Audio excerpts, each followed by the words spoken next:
Ketakutan bisa mengakibatkan dua hal dalam kehidupan kita sekarang. Ketakutan bisa membawa seseorang mendekat kepada Tuhan. Tapi sebaliknya bisa terjadi. Ketakutan bisa membawa seseorang justru jauh dari Tuhan. Ketakutan bisa membawa kita makin mengandalkan Tuhan. Tapi sebaliknya juga terjadi. Ketakutan bisa membawa kita untuk mengandalkan kuasa di luar kuasa Tuhan. Bahkan ketakutan bisa membuat orang menyerahkan hidupnya secara total kepada Tuhan.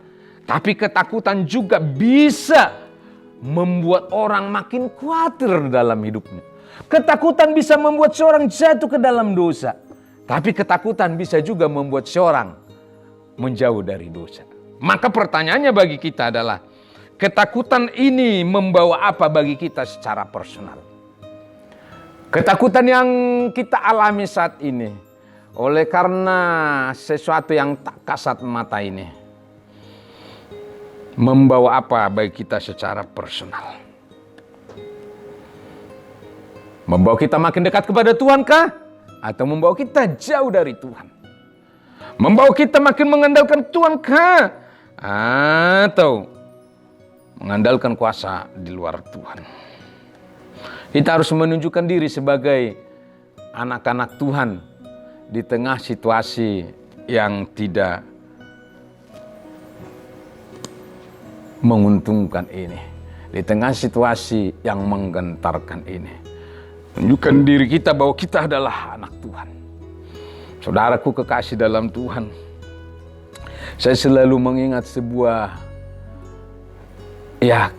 yang bisa juga dibilang mungkin ilustrasi tentang seorang tikus yang ketakutan melihat datangnya seekor kucing. Seekor tikus ketakutan melihat seekor kucing. Akhirnya dia berdoa, Tuhan ubahlah saya menjadi seekor kucing. Tuhan mengubahnya jadi seekor kucing. Tapi waktu dia jadi seekor kucing, ketakutan juga dia bertemu dengan seekor anjing. Oleh karena dia ketakutan, dia berdoa juga, Tuhan rubahlah saya menjadi seekor anjing. Tuhan juga merubahnya jadi seekor anjing. Waktu dia jadi seekor anjing, dia bertemu dengan seekor macan harimau. Ketakutan juga dia. Waktu dia jadi seekor anjing, dia berdoa, Tuhan ubah jugalah saya menjadi seekor macan. Tuhan mendengarnya dan merubahnya jadi seekor macan. Tapi waktu dia jadi seekor macan, ketakutan juga dia waktu bertemu dengan seorang pemburu. Dan dia berdoa, Tuhan, ubahlah saya jadi seorang pemburu. Tuhan berkata, tidak. Ternyata walaupun badanmu adalah badan macan, nyalimu tetap nyali tikus. Akhirnya dia kembali jadi tikus. Apa yang saya mau katakan dengan ini?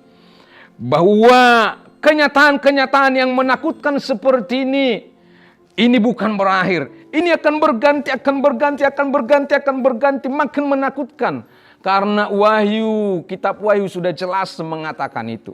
Kita baca nanti Wahyu pasal 6 dan selanjutnya. Tentang hukuman yang akan terjadi. Kengerian yang akan terjadi. Musibah yang akan melanda dunia. Hal-hal yang belum pernah terjadi. Ini pun belum pernah kita pikirkan sebelumnya. Ketakutan itu akan makin terjadi. Tapi kita harus menunjukkan nyali kita sebagai anak-anak Tuhan. Bahwa kita tidak boleh dikuasai ketakutan. Allah adalah Bapa kita, Bapakku, Bapakmu. Kalau dia Bapakku, kalau dia Bapakmu, kita telah menjadikan dia Bapa Allah yang universal jadi Allah yang personal. Maka Allah yang personal itulah di dalam Yesus yang bertanggung jawab atas hidup kita. Yesus datang ke dalam dunia bukan untuk memusnahkannya, tapi menyelamatkannya. Maka alasan yang pertama, kita tidak boleh takut dikuasai ketakutan di tengah situasi yang menakutkan ini. Oleh karena Yesus Kristus. Yang kedua, yang terakhir saudaraku. Dari Nats Yohanes 3 ayat 16-18. Menjawab pertanyaan. Alasan kita tidak boleh takut di tengah situasi yang menakutkan ini. Apa sih? Alasan yang kedua adalah. Dari Nats Yohanes 3 ayat 16-18. Yang pertama tadi alasan Yesus Kristus. Yang kedua, alasan yang berikut adalah orang percaya. Apa maksudnya? Di tengah dunia ini ada begitu banyak orang yang percaya pada Tuhan Yesus Kristus. Perhatikan saudaraku, perhatikan, saya sudah sebutkan tadi sekilas. Kalau kita membaca Wahyu pasal 6 mulai, maka sampai pasal-pasal berikutnya, maka kita tidak usah gentar. Tidak usah gentar, karena sesungguhnya menjelang kesudahan zaman, menjelang kedatangan Kristus kembali kedua kali atas dunia ini, menjemput orang percaya kepadanya. Hal-hal menakutkan seperti ini, hal-hal mengerikan seperti ini, hal-hal mengkhawatirkan seperti ini, intensitasnya akan makin sering, intensitasnya akan makin tinggi. Itu semua tanda kesudahan segala sesuatu sudah dekat. Itu semua tanda bahwa Yesus sudah mau datang kembali. Kejahatan manusia makin meningkat. Bencana alam intensitasnya juga meningkat. Dan banyak hal. Wahyu pasal 6 mulai kita bisa baca. 7 materai, 7 sangkakala, 7 cawan murka Allah. Tapi perhatikan saudaraku, bahwa di tengah dunia ada begitu banyak orang yang percaya kepada Yesus. Maka itulah alasan yang membuat kita bahwa sesungguhnya ketakutan ini akan secepatnya berlalu. Maksudnya begini. Waktu kita membaca perjanjian lama, di zaman Nuh terjadi air bah. Di zaman Nuh dunia dihukum oleh Tuhan oleh karena kejahatannya. Bahkan Alkitab sampai berkata Allah menyesal menjadikan manusia itu. Tapi perhatikan, orang yang percaya kepadanya tidak turut dihukum. Dunia boleh dihukum. Orang besar, orang kecil dihukum, orang tidak percaya. Semuanya dihukum dengan air bah. Kecuali 8 orang. Hanya 8. Nuh, istrinya, 3 anak, 3 mantu. Anak mantu. 8 orang ini diselamatkan oleh Tuhan. Semua dihukum. Itu di zaman Nuh. Hanya 8 orang percaya diselamatkan. Di zaman Lot, Sodom dan Gomora, saudaraku, Bapak Abraham sampai berargumen dengan Allah di surga, minta belas kasihan. Dari 50 sampai 45 sampai 40, 30 sampai turun terus. Ternyata di kota itu pun ditemukan hanya berapa orang percaya.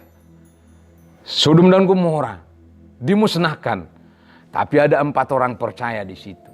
Lot istrinya dan 2 anaknya. 4 orang percaya pun diselamatkan. Sodom dan Gomora dimusnahkan dengan mengerikan. Dengan hujan api yang datang dari Tuhan sendiri. Oleh karena kejahatan kota itu, 4 orang diselamatkan. Oleh karena kejahatan manusia zaman Nuh, dunia dihukum, 8 orang diselamatkan. Oleh karena kejahatan penduduk Sodom dan Gomora, Sodom dan Gomora dimusnahkan, 4 orang diselamatkan. Saya mau berkata, di tengah dunia saat ini betapa banyak orang percaya. Betapa banyak orang percaya kepada Kristus, miliaran jumlahnya. Maka saya mau berkata, oleh karena ada orang percaya yang berjumlah miliaran, orang percaya kepadanya, orang percaya yang memanggil namanya di tengah dunia ini, itulah alasan Tuhan untuk menyelamatkan dunia ini. Ada begitu banyak orang percaya di tengah dunia ini. Zaman Nuh cuma 8, zaman Lot cuma 4, diselamatkan. Zaman ini begitu banyak, miliaran. Maka saya terlalu percaya. Tuhan juga melihat orang yang miliaran yang percaya kepadanya. Tuhan akan selamatkan kita. Ketakutan ini akan secepatnya berlalu. Saya berpegang akan hal itu. Oleh karena di tengah dunia ini ada begitu banyak orang percaya kepadanya. Yesus adalah protos dan juga eskatos. Apa sih maksudnya Yesus adalah protos dan eskatos? Artinya Yesus adalah Tuhan yang berkarya di awal kehidupan orang percaya, tapi juga berkarya di akhir hidup tiap orang yang percaya kepadanya. Yesus tidak bekerja tanggung-tanggung. Yesus adalah protos dan juga eskatos. Dia berkarya di awal kehidupan orang percaya, tapi juga berkarya sampai di akhir hidup orang percaya. Yesus adalah protos dan eskatos. Identitasmu sebagai anak Tuhan, identitasmu sebagai orang percaya, identitas kita sebagai orang beriman membuat hati Tuhan untuk secepatnya menyelamatkan dunia ini. Orang jahat yang membuat semua ini terjadi, yang merencanakan ini, akan Tuhan tuntut pertanggungjawaban daripadanya. Jalanilah hidupmu, saudaraku, hidup seperti biasa sambil menunjukkan diri sebagai orang bijak.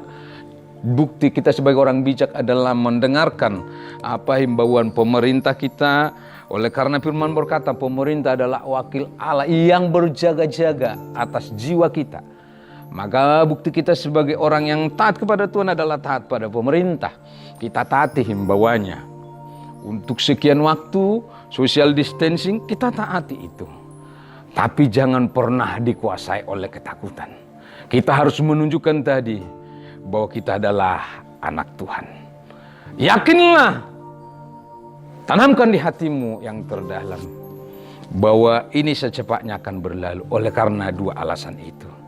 Oleh karena Yesus Kristus telah datang ke dalam dunia bukan untuk menghukum tapi menyelamatkannya. Yang kedua, alasannya adalah orang percaya. Begitu banyak orang percaya di dunia ini, miliaran orang. Maka hati Tuhan tidak akan sanggup melihat anak-anaknya menghadapi semua ini. Ini tidak akan biarkan sendiri. Dia sendiri akan turut campur tangan. Jalanilah hidupmu di dalam takut akan Tuhan. Tunjukkan dirimu sebagai orang beriman. Mari kita berdoa. Dalam nama Tuhan Yesus Kristus. Bapa, hamba-Mu memegang Alkitab ini sebagai tanda hamba-Mu memegang, berpegang teguh atas firman-Mu. Kami semua juga umat-Mu, jemaat GBI Iman Pengharapan Kasih. Kami akan menunjukkan diri kami sebagai orang beriman, orang berpengharapan dan juga pelaku kasih di tengah situasi ini. Kami tidak akan hidup dikuasai ketakutan, tapi kami akan menunjukkan sebagai orang-orang percaya, anak-anak Tuhan yang bijaksana. Dan tetap kami meyakini bahwa ini secepatnya akan berlalu. Dalam nama Tuhan Yesus, pegang tangan kami, tuntun kami. Langkah kami juga kami serahkan dalam tangan-Mu, biarlah kiranya penyertaan-Mu sempurna. Dalam nama Tuhan Yesus, kami sudah berdoa, kami bersyukur untuk firman-Mu. Haleluya. Amin.